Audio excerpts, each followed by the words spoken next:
And that was Tool with Vicarious. Oh man, wouldn't you know it, I started the show and I forgot to start recording the damn show. So unfortunately, you guys who are only hearing this in the rebroadcast form on YouTube, my apologies. I kind of skipped over the explanations of stuff in today's jiu-jitsu this morning. By the way, this is for November 4th, 2019. Anyway, I had to do that little bit of filler. But yeah, so anyway, as far as what we're going to get into today, got all kinds of good stuff. It does seem like the market chilled a bit, but I think honestly that has to do with my not being able to be on Twitter. Hopefully that'll change sometime in the future. I kind of like being on crypto Twitter since the beginning. But, you know, these things happen. You know, you say what you're going to say, and not everybody's going to like what you say, and some people are going to react in overblown ways. And, yeah. So anyway, the first thing I got up here is on CoinDesk, coindesk.com.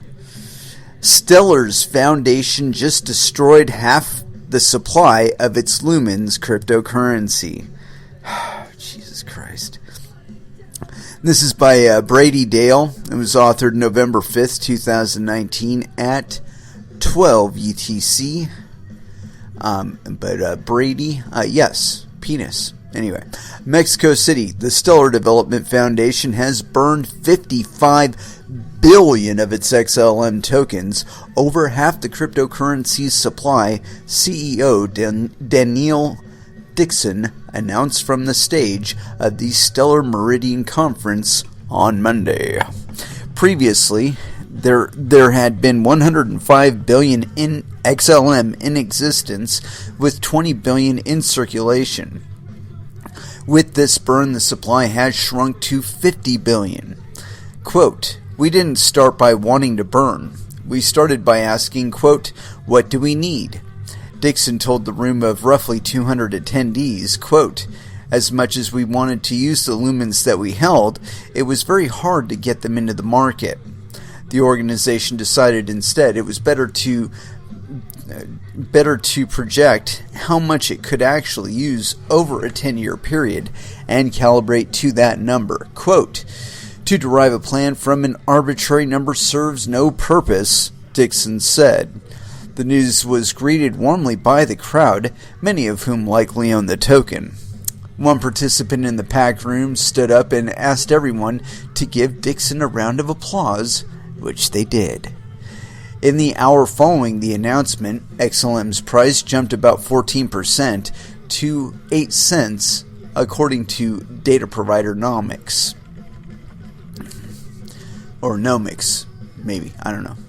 Dixon told CoinDesk that she couldn't anticipate how the crypto market might react, saying, quote, "I don't know.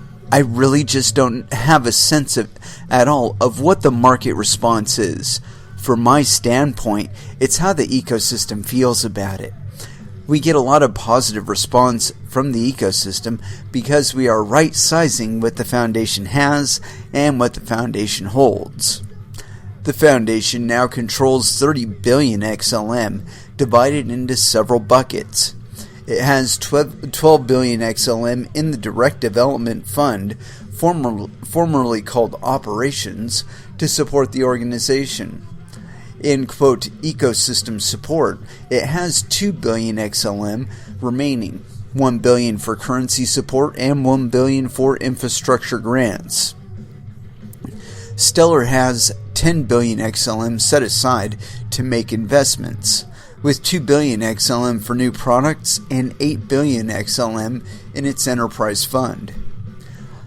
Finally, under user acquisition, the foundation has 6 billion XLM, 2 billion for marketing Stellar, and 4 billion for in-app promotions.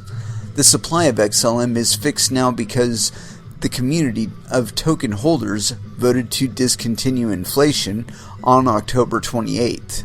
Quote, "SDF will not burn any additional lumens," Stellar said in a blog post. Yeah. and we'll see about that. And so I do have that blog post right here. And so this is SDF's Next Steps. And SDF stands for Stellar Development Foundation. And this was authored November 4th, 2019. Let's see here. Today in Mexico City, the stellar ecosystem, a diverse family of entrepreneurs, developers, innovators, thinkers, and builders, is gathered in person for the first time. With so many of us here, Meridian is the perfect setting for a long overdue update on Stellar's giveaway programs and to announce a new mandate for the Stellar Development Foundation. SDF's purpose is to make Stellar the global payments standard. All the rest of what we'd like to accomplish, empowering everyday people, transforming the global financial system, follows from the world using the network. Every dollar and lumen we have is dedicated to that end. Whenever we spend money, whether to hire an engineer, travel to meet a partner, or extend a loan to a Stellar-built business, or even pay our own rent, we ask, is this moving Stellar closer to adoption as a payment standard? We considered every option to do our best to make the most of the resources at our disposal. What are these resources? Yesterday there were about 105 billion lumens in existence, roughly 20 billion out in the world, 17 billion in SDF's operating fund, 68 billion remained earmarked for giveaway programs administered by SDF. Stellar is in mind, so the lumens now in public hands are there because we've worked hard to get them there over the last 4 years. As for the other two allocations, in time and after a lot of thought, we've come to realize they're too large. SDF can be leaner and do the work it was created to do using fewer lumens. Over the years, we've also seen that giveaways and airdrops have diminishing effects, especially in the outsized amounts our original plan was designed to support. So, a smaller public-facing program would have just as much impact. The network and the community around Stellar are now robust enough to allow SDF to carry less weight too. We're just a piece of a much larger whole, and the funds we steward should reflect that. So we've decided to reduce our lumen allocations and to rededicate what remains to what we now think Stellar needs most. We'll use appropriate numbers here in the text. Oh, I'm sorry, approximate numbers, not appropriate. Approximate numbers here in the text, but in the chart and table to follow, detail the precise amounts in question. Just before this announcement, we burned 5 billion lumens from our operating fund. It now stands at 12 billion lumens. This reduction isn't in any way a retreat from our mission. It's an acknowledgement that we owe it to the ecosystem, to the network, and to ourselves to be as efficient as possible in our work. We've plotted the next 10 years of Stellar's growth, and even with our greatly increased ambitions for SDF, we're confident these funds will be enough to see us and the network through. At the same time, we're ending Stellar's World Giveaway program for individual airdrops and our partner giveaway programs, both of which were created at the network's inception. 50 billion of the 68 billion lumens in those programs have also been burned.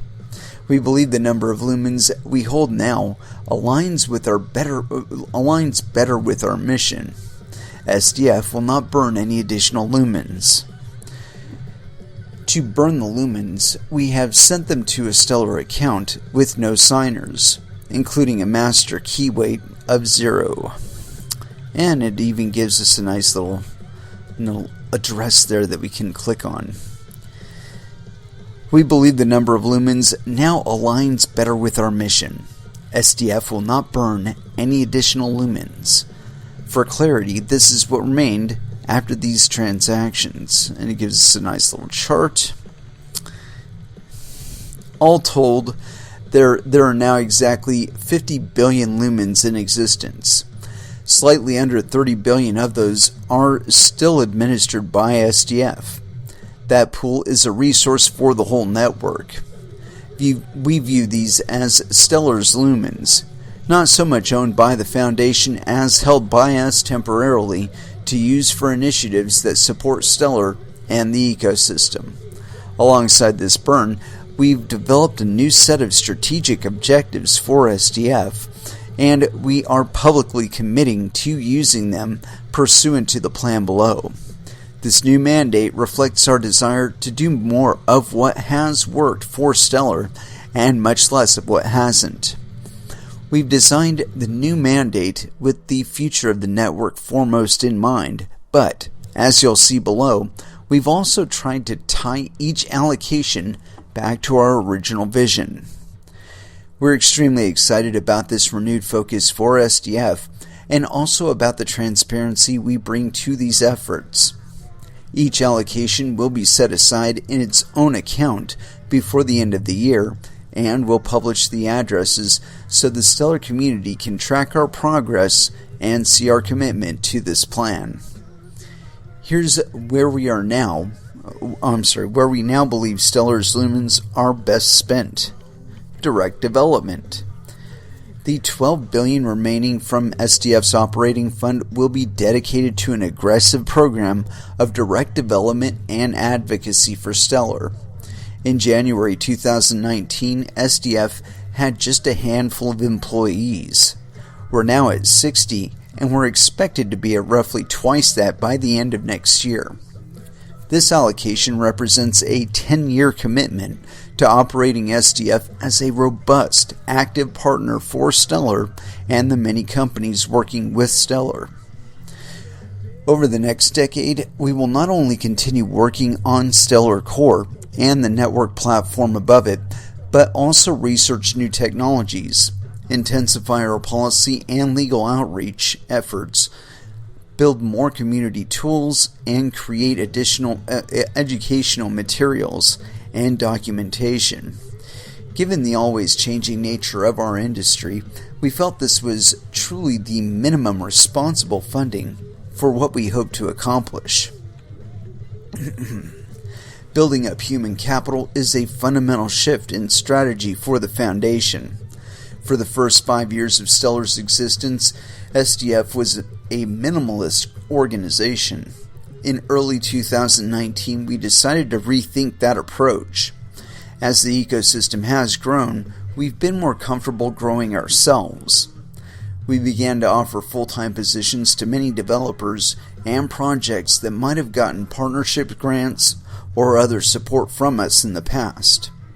We've seen that bringing people in-house ensures that the best talent we can find is immersed and invested in Stellar. Together we can deliver on a unified roadmap and vision. The 12 billion lumens for this allocation have been escrowed and will unlock 3 billion XLM per year for the next 4 years.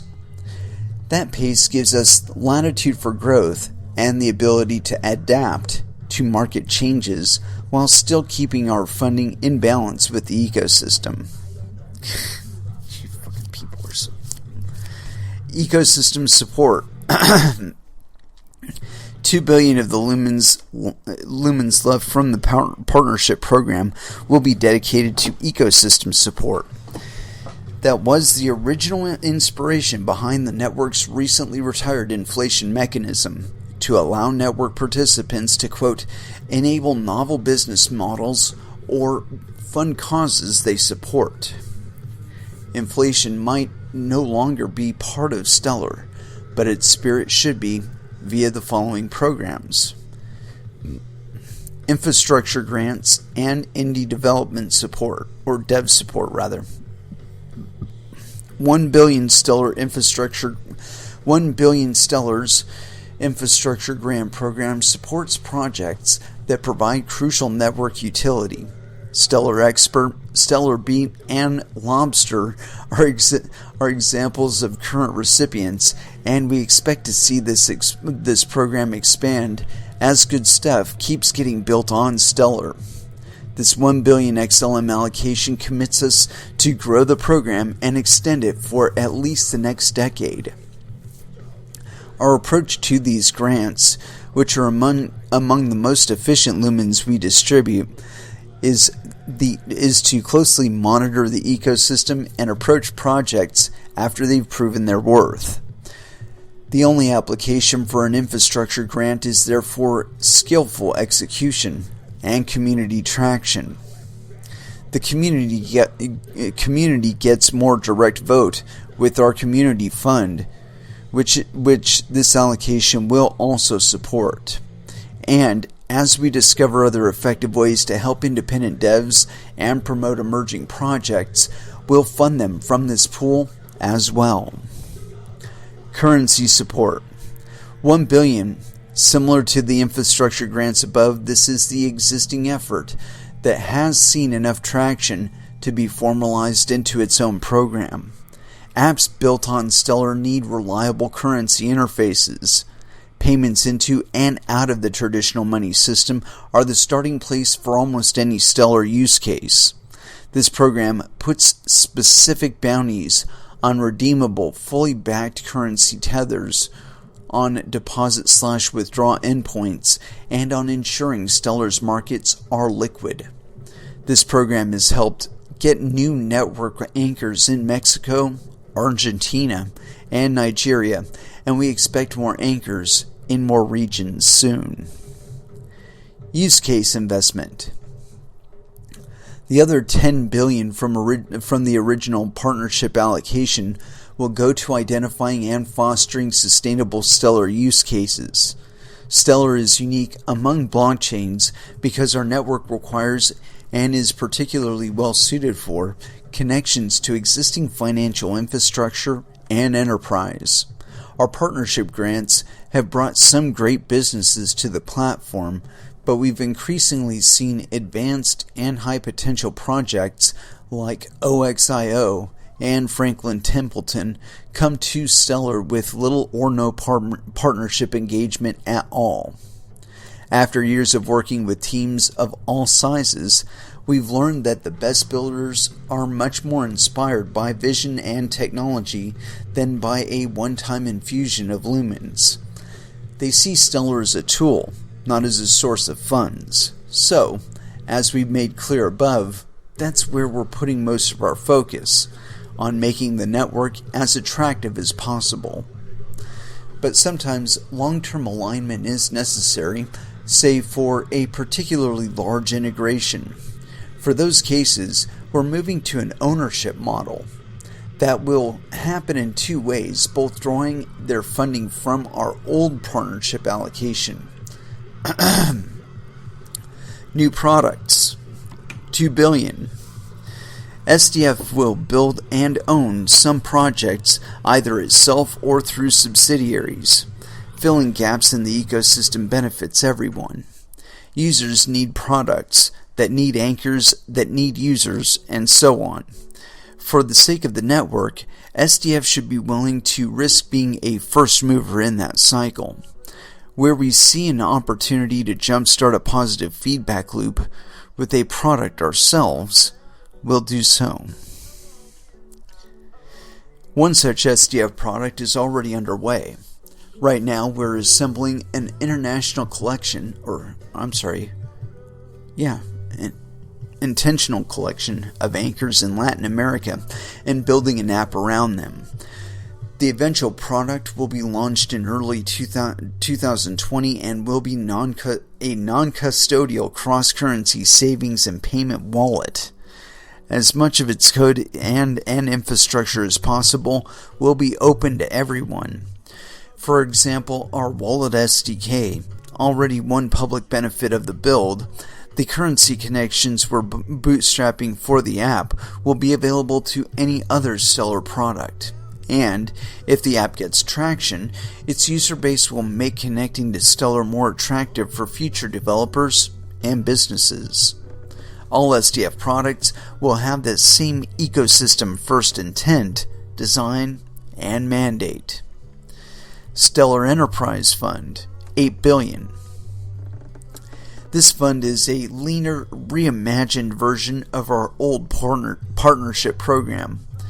These lumens will not be distributed as grants, but instead used to either acquire or invest in businesses that have potential for the Stellar ecosystem. Direct investments and acquisitions will give the Foundation special influence over our funding recipients, leverage that the grant structure lacked, that the current lacks. Anyway. These contributions will be made in the Foundation's name. SDF itself doesn't have shareholders and pays no dividends, so whatever yield the Foundation earns from its contributions will be returned to this fund to make additional contributions to the broader Stellar ecosystem. The companies this fund will invest in will be selected based on how much we believe they'll help the whole ecosystem, which parts of their business they're exposing to the network, and how aligned they are with our mission. User acquisition.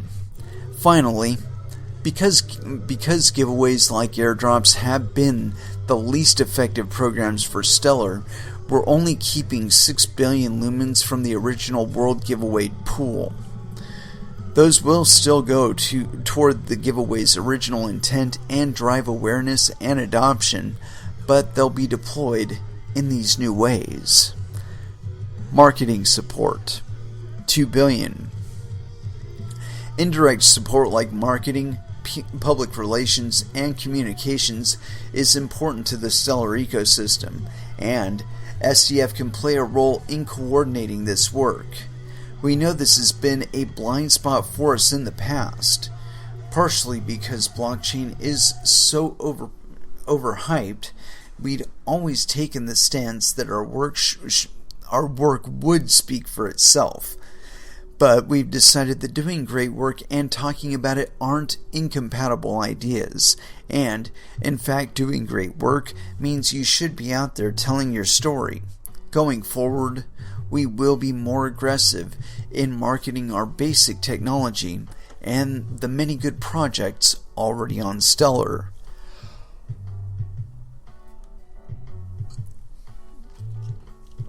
In-app distributions. We still intend to put 4 billion lumens in the hand of everyday people, but we want to do it through the apps that they're already using and not through come one come all giveaways. Therefore, the lumens in this pool will go only to fund user acquisition for Stellar built apps and services that have already shown traction in the marketplace.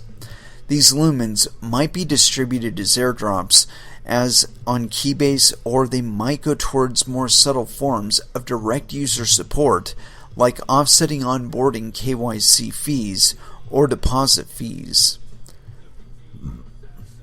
The end goal of this allocation is twofold: to get more lumens out in the world so people can use them, and to increase the number of people for whom Stellar is an everyday tool, is a day-to-day tool. Yeah, okay.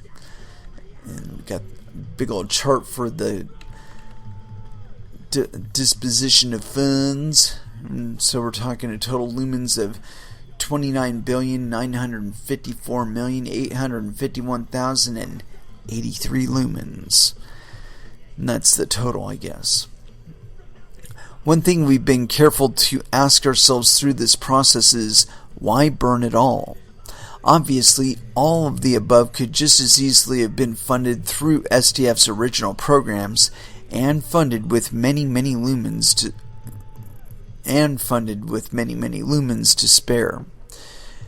What we always come back to is, we should only keep what we're confident we can actually use. and used relatively soon at that, in the next 10 years. This is the proper scope for the Foundation. The ecosystem is already moving ahead on its own alongside SDF, rather than driven by us. We were never meant to be, and would never want to be, a perpetual custodian for Stellar's programs.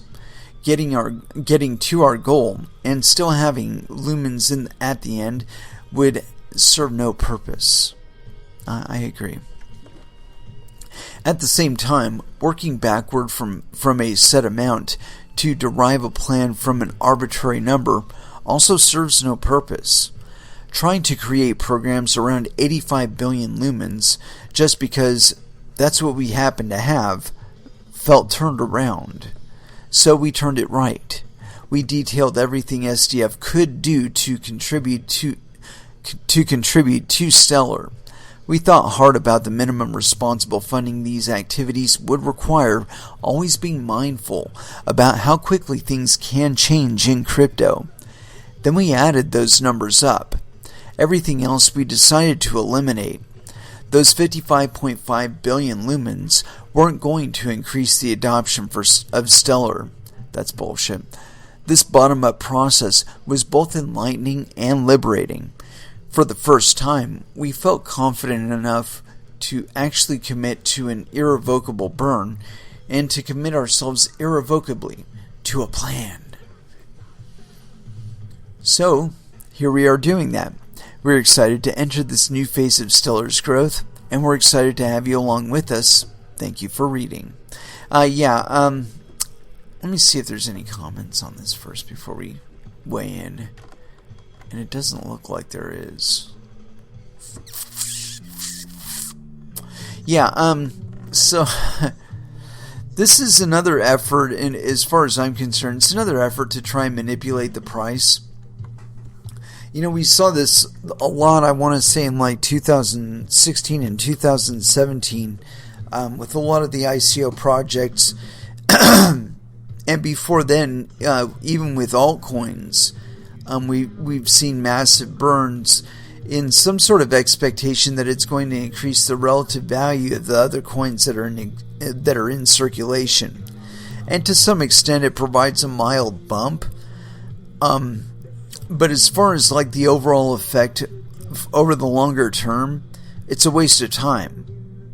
You know, they're going to be back in 2 years if they get any level of real traction in the market and start getting toward their goal of being the global monetary standard that everybody transacts by, which is a fucking silly ass goal. They're never going to reach that. You know, yeah. Why would you want to try and do that? Why would you want to try and be the only one? It's not like everybody else is going to agree with you. But yeah, so they like I said, they're trying to manipulate the price. It's a short-term flash in the pan, but the coin's going to do what it's going to do anyway. Meaning that if it doesn't really have that much utility out in the greater market, people aren't going to use it. It doesn't matter how many apps you create or whatever. People are going to use other cryptocurrencies that they would rather use. That's it.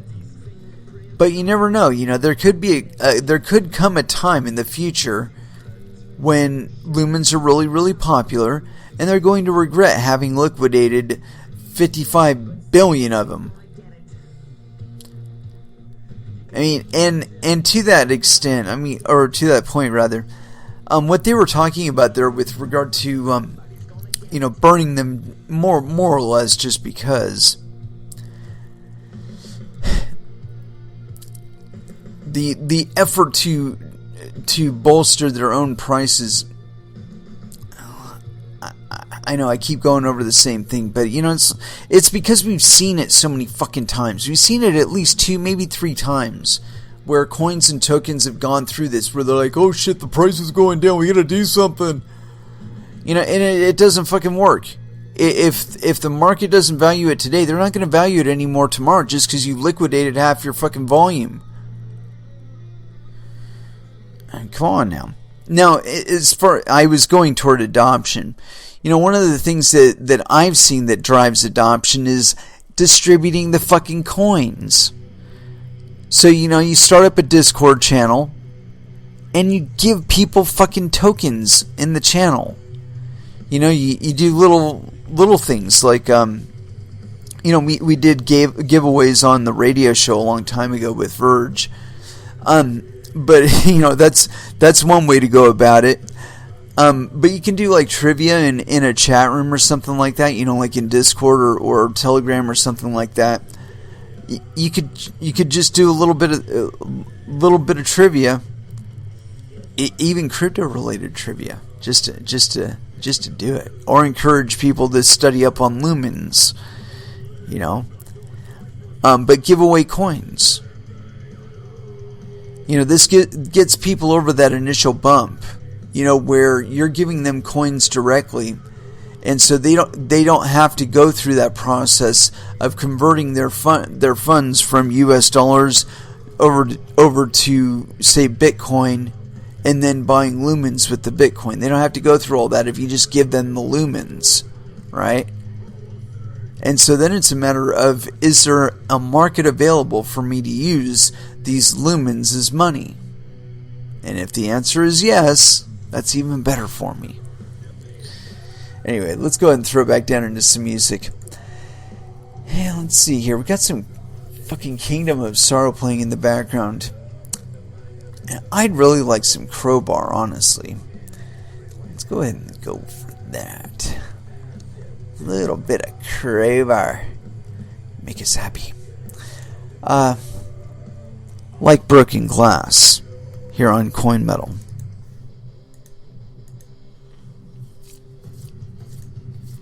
And that was Meshuggah with Beneath. And so, did a little digging around, and I happened to find a couple things I'm very interested in. Well, this first one, I'm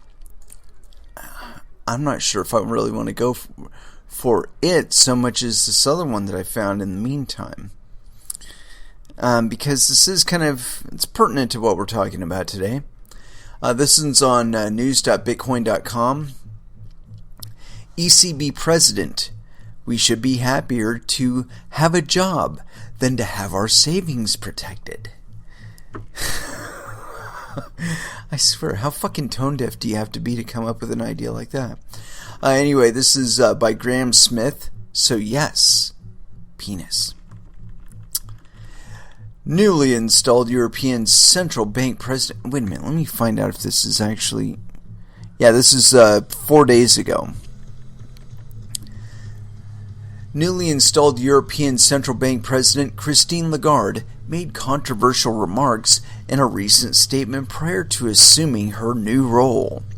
The former IMF managing director implored, quote, "Isn't it true that ultimately we have done the right thing to act in favor of jobs and of growth rather than protection of savers?" Regarding former President Mario Draghi and the ECB's negative interest rate policy, she went on to imply that people should be grateful for the job policies, savings protected or not.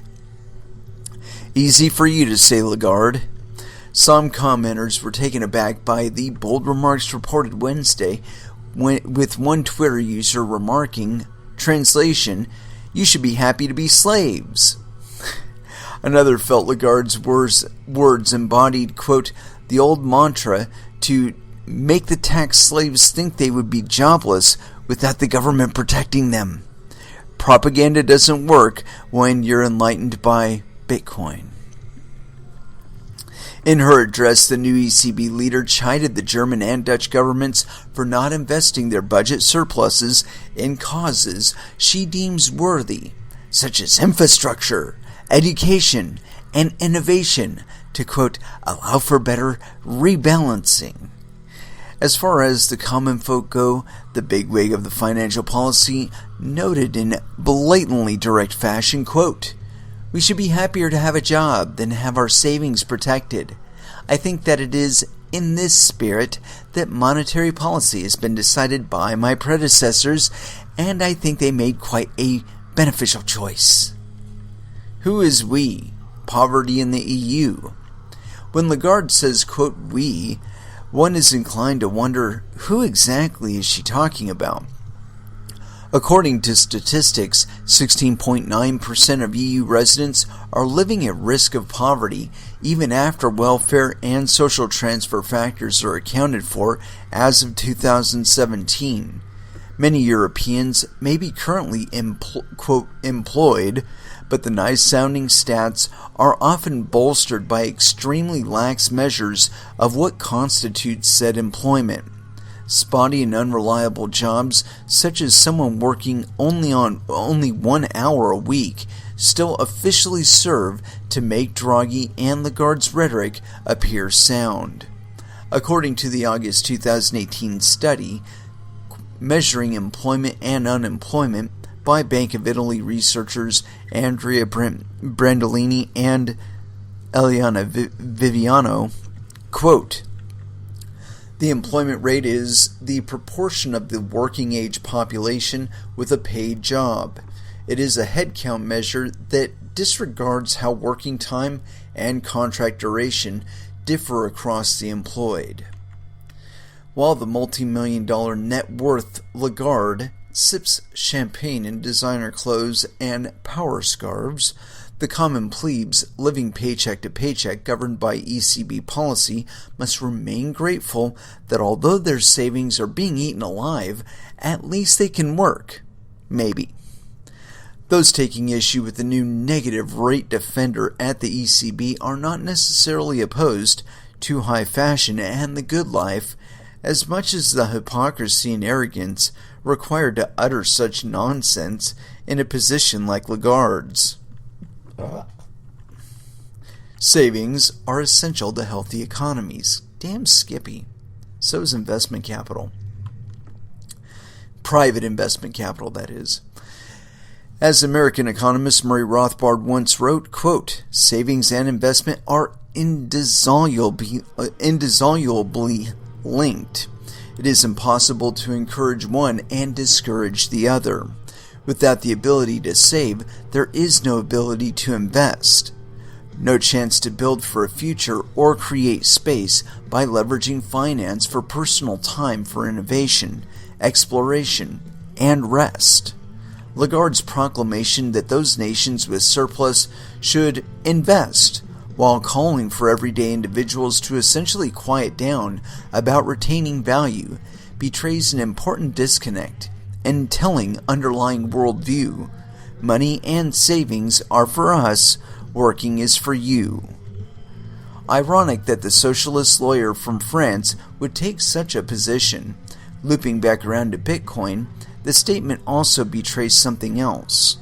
The very reason most governments stand opposed to permissionless, decentralized finance and cryptocurrencies may be that Bitcoin enables saving and spending freely, regardless of what any disconnected third party might think about what should be done with your money.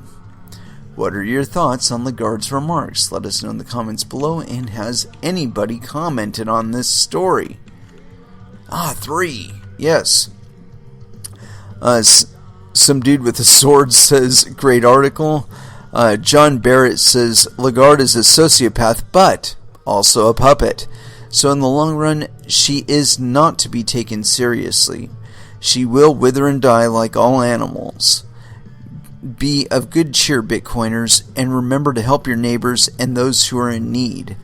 This alone will lift you up, raise your spirits, and keep you strong. Never underestimate the power of community and the role you play. Peace, JB. Local Cash Trades says, why do these scumbags never get hacked and have all their millions scattered to the citizens? Maybe all large hacks that steal regular folks' funds are enacted by the powers that be. You know, I've said that multiple times on here, Local Cash Trades. For a while there was a spate of attacks that seemed to be originating from GitHub shortly after Microsoft acquired them. And so it didn't take a whole lot of brain power to come up with the idea that maybe Microsoft themselves was conducting the hacks, as they have access to all of the information they would need without actually having to social engineer anybody. They just access their own records, and they've got developers' phone numbers, email addresses, so on and so forth, and also probably access to their API keys and all kinds of shit that they really shouldn't have access to. But, I don't know if it was because of this show or whatever, but not long after I started making that accusation, it stopped. Same thing with Twitter and the Ethereum bots that kept creating fictitious accounts and shit. I started pointing out on Twitter that, hey, if you can deplatform Alex Jones, why can't you deplatform Ethereum bots that are duplicating people's accounts and trying to steal Ethereum from people? I mean, it doesn't take a fucking genius to figure out that they probably have a department, that there are no actual bots per se, so much as physical individuals sitting in front of maybe 3 or 4 terminals apiece, and every time somebody famous in the cryptosphere tweets, they duplicate that account and fucking whip something up and beg people for their Ethereum. Give me 3 Ethereum and I'll send you 30. And so on and so forth. But the policy, the lack of consistency in the policy, when the lack of consistency is itself consistent, it's because it's the result of an official policy. Whether it's an intended effect or not is an entirely different story, but it's because it's partially intentional. So it always is. That they've got some sort of filtering algorithm, and it unintentionally, quote unquote, boosts the traffic that they really would rather it doesn't really happen, but they can't officially do anything about it. So it fits far enough within the gray layer that they can bump you for it. Anyway, so yeah, ECB, I think they're basically going to end up being irrelevant within the next 2 to 3 years. Same thing with the IMF. These kind of policies, this kind of perspective, this callousness and arrogant perspective towards the average person out there, it really shows how worthless these people are. Ms. Lagarde, my apologies. Go somewhere and enjoy your millions. But you really shouldn't be in charge of determining the policies behind the creation and the fucking monetary policy that of a coin that millions of people use on an everyday basis. I mean, negative interest rates? Who ever heard of such a fucking thing? A bank that charges you money just to keep your money in there. And give me a fucking break. I would just rather liquidate it to fucking physical dollars and just tell the bank to go fuck themselves. But again, they create the necessity for these banks and whatnot to be regulated in law and policy, of course.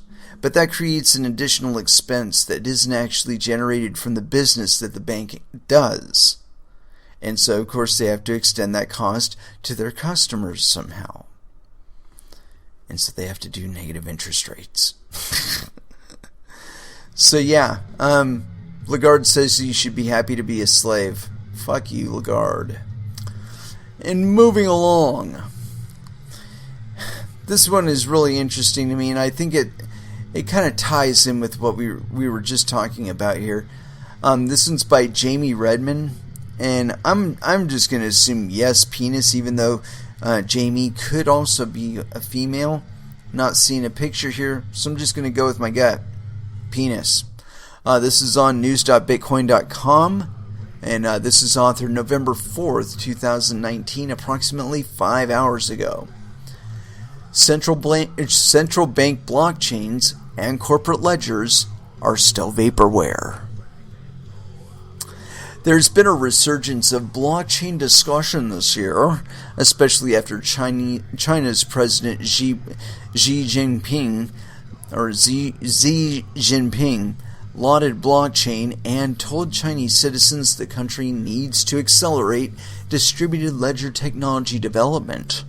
Despite the lack of producing anything worthwhile, and for some odd reason mainstream pundits believe government-endorsed blockchains will destroy legacy cryptocurrencies. Yeah, whatever. Quote, "The future of digital money being shaped by national governments is a lie." It sure seems like 2015 again as the mainstream media continues to promote blockchain technology that's backed by large corporations and governments. Well, before the digital currency projects like Facebook's Libra and Telegram's Gram have even launched, corporate media outlets claim these projects will annihilate assets like Bitcoin and Ethereum. It seems people who believe this absurdity think that just because a blockchain project is backed by Facebook, has a development team, and produced a white paper, it will be better than a network that's been running for more than a decade. Commentators and columnists include Bloomberg's Lionel Laurent, who recently wrote that, quote, "The future of digital money is being shaped increasingly by national governments." However, this is not even close to being a reality, as a great majority of the governments and central banks still don't understand the technology to this day. There are a few governments and central banks that have said publicly that they plan to experiment with a digital currency that represents legal tender.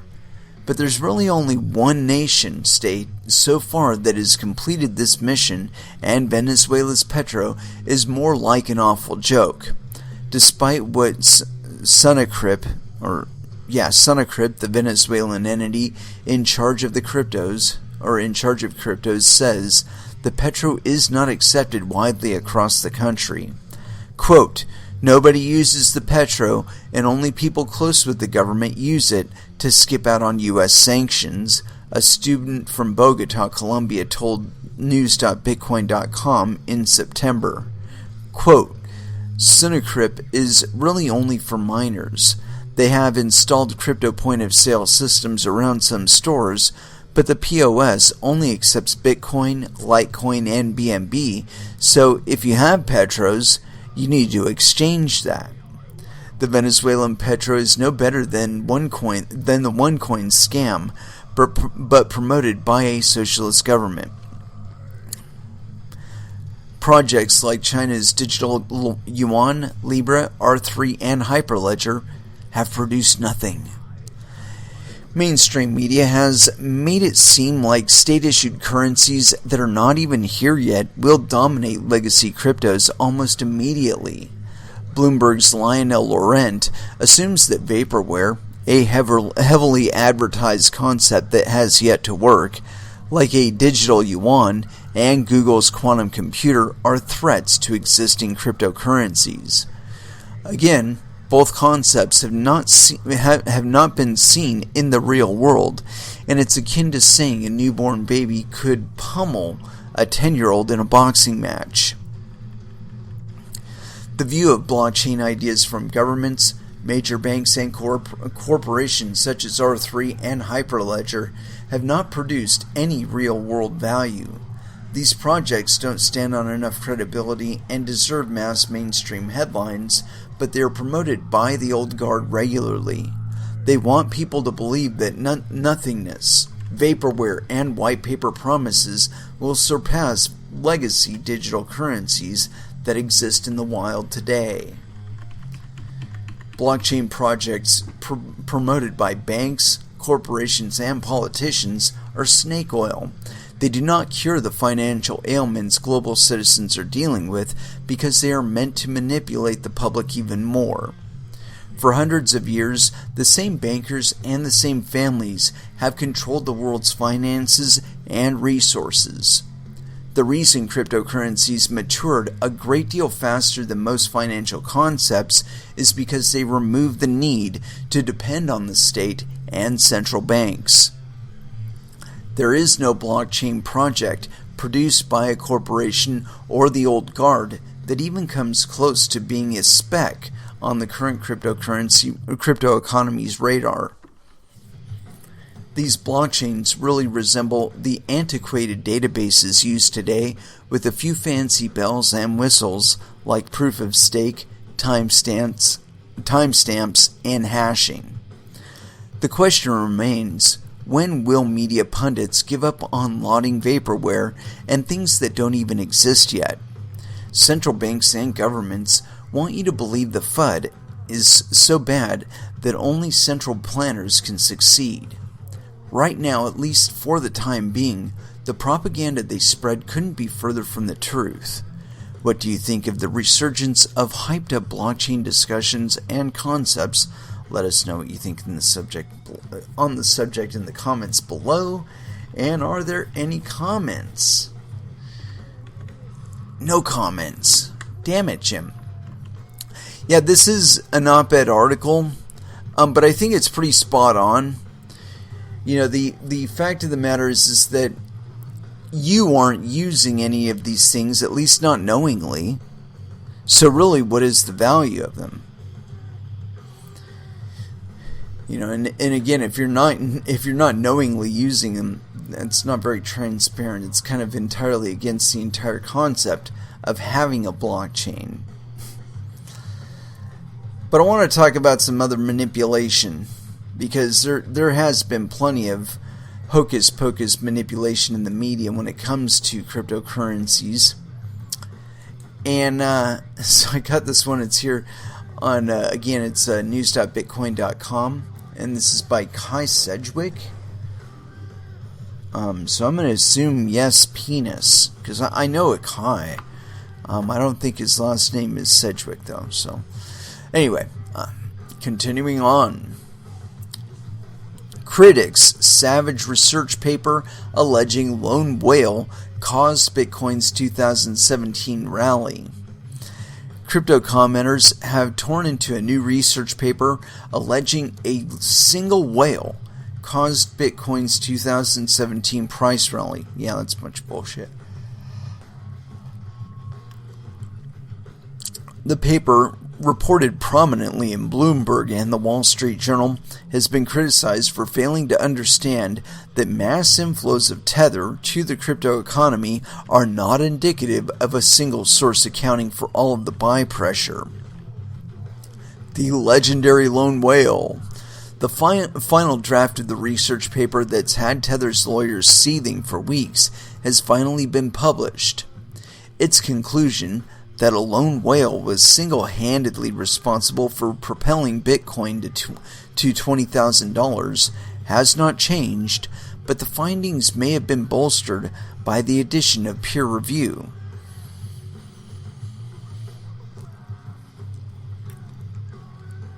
Crypto commenters are not impressed, though, and have dismissed the paper as flawed. According to the updated paper from University of Texas professor John Griffin and Ohio State University's Amin Shams,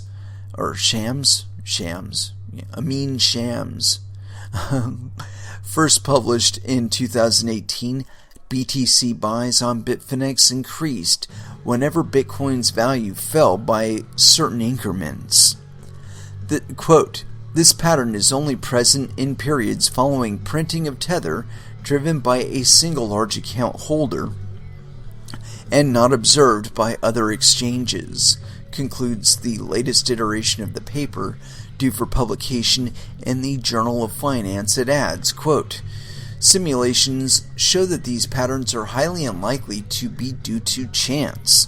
This is one large player or entity either exhibited clairvoyant marketing timing or exerted an extremely large price impact on Bitcoin that is not observed in aggregate flows from other smaller traders. Tether's general counsel Stuart Hoegner countered that the paper was, quote, foundationally flawed and probably published to back a parasitic lawsuit. He continued, quote, "This is a transparent attempt to use the semblance of academia for a mercenary money grab." Correlation does not equal causation. Within the cryptosphere, observers were almost unanimous in condemning the research paper. The Venn diagram of people who don't believe in markets but rather see conspiracies and manipulation everywhere has a perfect overlap with people who are not active in those markets, tweeted Nick Carter. It's exclusively the purview of outsiders to claim the markets are somehow false. Umbrellas cause rain, finds Texas academic.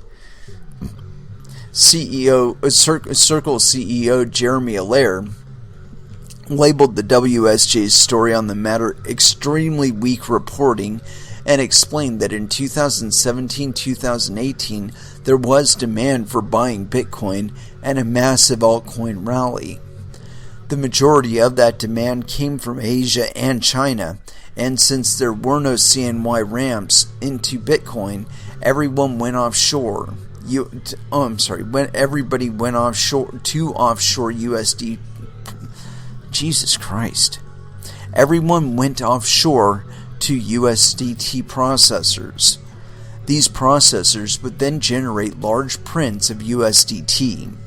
The only thing this supposed analysis shows is that Asia traders demanded fiat to buy Bitcoin. Alistair Milne says, anyone writing about the lone whale or Tether Finex's manipulation of Bitcoin clearly wasn't around in 2017 and or has zero contacts with any company in the Bitcoin industry. Every Bitcoin company I'm invested in saw insane growth in both users and transaction volume. Transaction volume is the big key there. If you really want to know what's happening on the Bitcoin network, you just look at the transaction volume. It's publicly available in many places. Anyway, continuing on.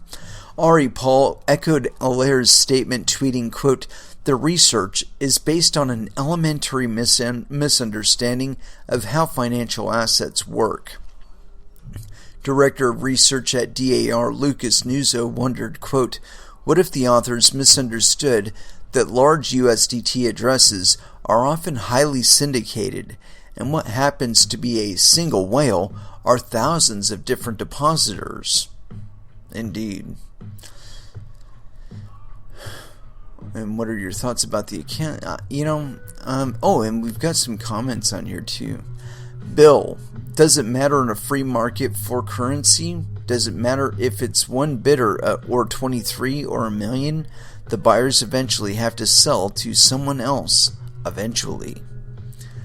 Ron Wilson says, "Sorry, but I am one of those small players that bought into crypto Bitcoin via Coinbase when the price was near 16,000. Yes, it has been a learning experience, but I'm still here, operating under the notion that I refuse to take a loss. The paper is BS." What a believer. Ron Wilson says, "Thanks, Kai. I follow and read your post. Disagree with you sometimes. The truth in most cases is almost always in the middle. Peace." Yeah, somewhere between your opinion and mine. I think so. But yeah, so this is one of those things where there was some manipulation going on. There's no doubt about that. However, what was the source of the manipulation and where was it most being flexed? I would say that Bitfinex was probably a big point where it was being flexed, because it was a primary on-ramp for USDT into the cryptocurrency space. But yeah, as far as the actual volume goes, you look at the fucking Bitcoin network. There's this huge, and I mean huge, mountain of transactions that piled up in the mempool during that time. So if you doubt it, please go look up a mempool chart over time, and you'll see that huge fucking mountain of transactions that piled up, and many of them were rejected, actually, just because they just timed out. They were held in limbo for 4 or 5 days and just never got their first confirmation. They just get bumped. But yeah, so that did happen, and it seems like there's certain people that they just want to ignore that. They don't understand the correlation between what's happening on the market and the relative price it is to transact Bitcoin. During that time, there were people paying hundreds of dollars for a fucking transaction fee. That's absolutely insane. But it was happening.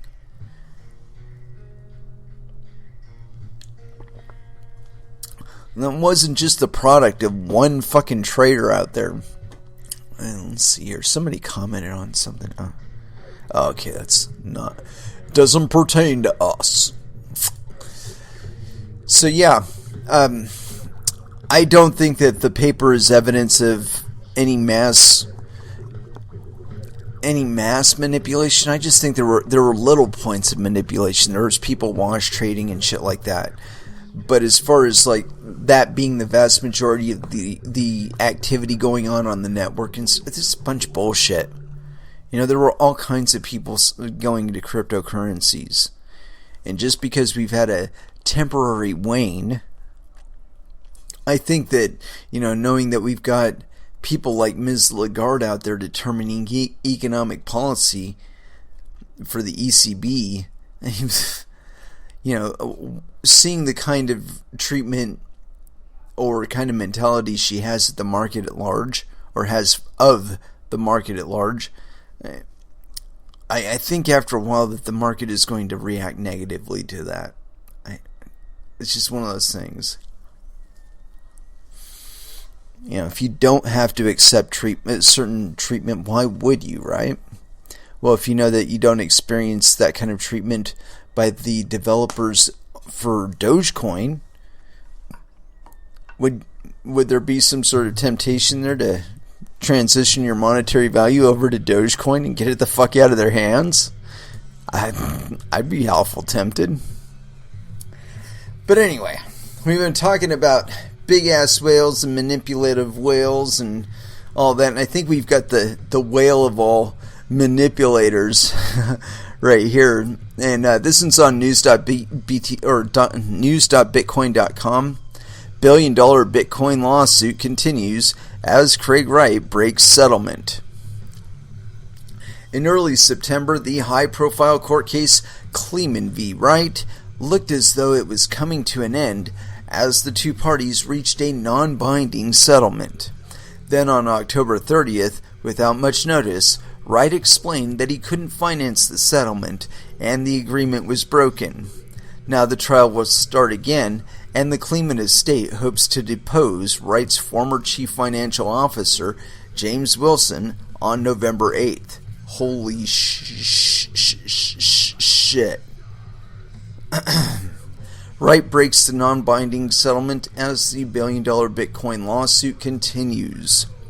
Australian native Craig Wright, the man who claims to be Bitcoin's inventor, will be seeing more court proceedings in the near future as the notorious Kleeman v. Wright case is back on. Craig Wright is being sued by Ira Kleeman, the brother of the now deceased David Kleeman, for allegedly interfering with David's Bitcoin assets and intellectual property after he died.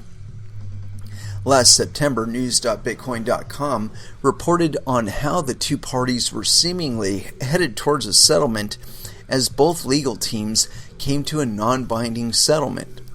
This happened after the judge ruled the Kleemans were to be awarded 50% of Wright's alleged BTC holdings and 50% of his blockchain intellectual property IP.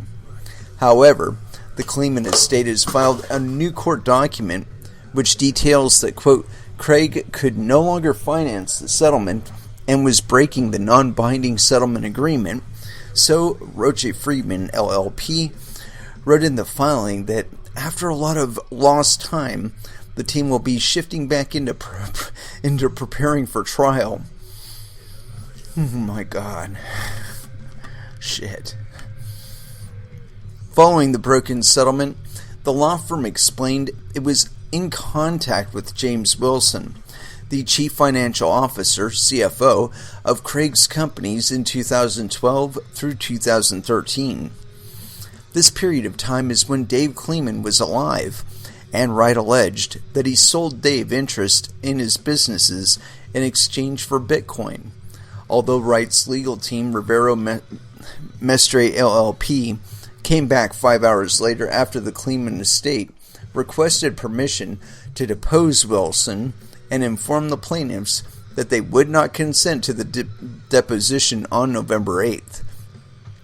Wright's counsel said the team would need to consent to a video deposition at a later date. Quote, due to the unexpected failure of settlement negotiations and the soon approaching discovery cutoff, the parties are short on time. Roche Friedman's filing notes, quote, Mr. Wilson's presence in the United States next week obviates the need for the parties to go through the legal, logistical, and expensive steps of securing a deposition in Australia. And while Craig won't have to be afforded a full 14 days notice, he has received 7 days notice.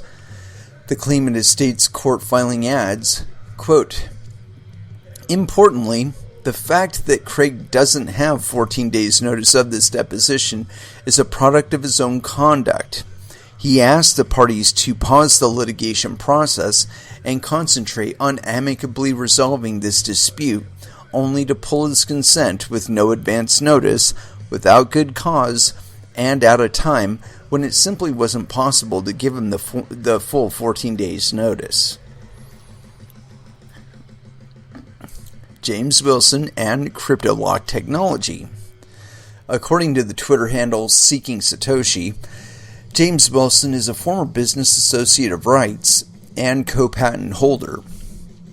Quote, so the court in Florida would like to have a chat with Jamie Wilson, one-time CFO for one of Craig's dodgy companies and co-patent holder for CryptoLock.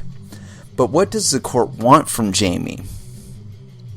Seeking Satoshi asked on Twitter, do they think Jamie can shed some light on Craig's financial dealings with Dave, or do they suspect that Dave was involved in the development of Jamie's CryptoLock and maybe owed some money for his hand in the IP behind it? The researcher continued, quote, I doubt the court will uncover much from speaking with Jamie, and I don't think any IP, Bitcoin, or money will be found that belongs to Dave. At some point, the court will realize there is no Tulip Trust and no Bitcoin, and that Craig has led everyone on a goose chase. Oh, shit. Wilson is also mentioned in a blog post called, quote, From the Bygone Days of Yore, Part 1, written by Wright in June. Wright stated at the time that he had video link meetings with Jamie Wilson, Robert Urquhart, and David Kleeman, with lawyers present in 2012. Roche Friedman's motion requests that the court allows them to depose Wilson on November 8th, with the defense team present via video link. According to the court documents, the trial is scheduled to start on March 30th, 2020, depending on the proceedings. What do you think about the Kleeman v. Wright lawsuit involving billions of dollars worth of Bitcoin? Yeah. I think that Wright is kind of fucked. Oh, and there's comments too. Stepchild37 says, well, looks like I won't be getting paid this week. Oh well. I wonder what that's about. Peter Tenenbaum says, at some point the court will realize there's no Tulip Trust and no Bitcoin, and that Craig has led everyone on a goose chase. That sounds actually quite likely. In any event, Fake Toshi's antics are quite entertaining. And Chain Junkie says, question remains, why does CSW do this? I assume he must know who Satoshi is, and that Satoshi is dead. Otherwise, he would be taking on too much risk doing all of this. I still fail to see his endgame. He's not completely stupid. Actually, he's kind of stupid. He's stupid in that he is willing to overcommit himself to continue a ruse. And in all honesty, I think that if there is any mea culpa moment, it is going to be like where they're saying, like, you know, either you come clean 100% right now concerning all of this shit, or we are going to fucking put you in prison.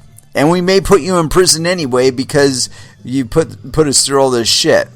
But you fess up now, or we're just going to put you in prison and, like, not worry about releasing you until you feel more amicable about fucking confessing. And he'll spill the beans at that point, because he will be up against the wall. There will be no way to winnow out of it. You know, I'm sure he had no intention of ever following through, and he withdrew his name from it or whatever 7 days in because he knew they didn't have enough time. You know, and that they acknowledged that when they said that, you know, that's of his own device. I believe that. You know, he's shown that he has some intelligence. But, you know, I often think that the intelligence that he's counting on is actually in between other people's ears. Like, you know, this little maneuvering and shit, this is all from his lawyers. I don't think he's really, well, I don't know. He's got some experience with criminal law and investigations and so on and so forth. So, I don't know. He's just smart enough to keep people up in the air for a long time. But I do believe there will be a point when they're just like, dude, look, we're not letting you stretch this out any further. You're either going to tell us what's going on, or we're going to fucking kick your ass into prison, and that's going to be that. And you know, he'll have to fess up at that point. But as far as what's going on in the background, there were some accusations a while back that Craig had seized some hard drives from the Kleeman residence, from the Kleeman estate, and that was part of the genesis of their whole lawsuit. Was that I believe it was that he had stolen some hard drives, or he had taken some hard drives, and they're encrypted. And he had told, I believe he had told some investors that he was working on cracking them, and that it would take roughly 5 years to do it. Now, why anybody would believe that, I have no idea. You know, maybe he showed them the drives or something, or showed them a drive, or showed them drives that were supposedly set up to do this thing and whatever. Anyway, point being that he didn't have the coins originally, and everybody was banking on his ability to crack the hard drives and get the coins out of it. And Ira, I don't think Ira really has any access to the keys or any access to the coins. So even if he had the hard drives, he would not be able to gain access to the coins. So I gotta think that maybe, just maybe, at one point or another, this was a co-conspiracy that Craig and Ira had worked out, where Craig told Ira, look, I'm going to try and crack these hard drives. If I crack the hard drives, you get half of what's in them. And instead of following through on that, he kept promising to people that he was going to get those coins out. He's like, oh yeah, no problem. We got a way to get those coins out of there. No issue at all. And of course, he was probably talking a bunch of bullshit. That he didn't have the ability to crack into those hard drives, or that he was really uncertain as far as how long it would take. So yeah, I think that there's a possibility that there is right now some machine out there or series of machines that are trying to crack those hard drives. And if they ever get in, somebody might get paid. Somebody might get paid. I doubt it, though. I think the moment they get cracked, CSW will disappear. And so will the coins with him. And you'll be able to see him spending the coins now and then. But, yeah, we won't be able to do anything about it. But, yeah, so how this will turn out, it's anybody's guess. I really honestly believe that he will end up in prison at one point or another. And, whether or not it's, due to yanking the chain of the court here, or the fact that he reneged on the deal. I don't know. Couldn't tell you, but I think it's coming, and I think he's going to get it. Anyway, let's go ahead and throw back down into some music. And as far as where to go,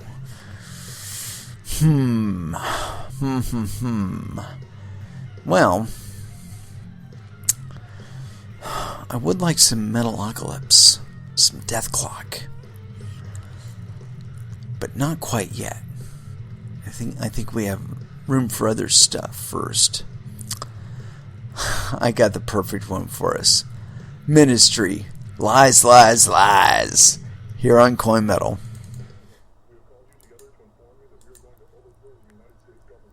And that was Powerman 5000 with Nobody's Real. And it is with that I'd like to bring this episode to a close.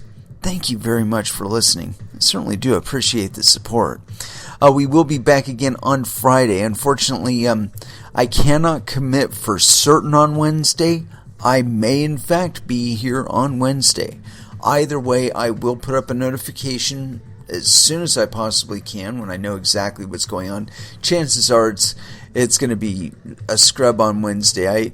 I have an elderly friend who has a little bit of trouble getting around, and I'm going to drive him to a meeting that we used to go to all the time and kind of touch base with some old friends, Every once in a while you got to do that. Anyway, so like I said, chances are we will be back again on Friday, skipping over Wednesday again. My apologies for that, but you'll just miss me that much more on Friday.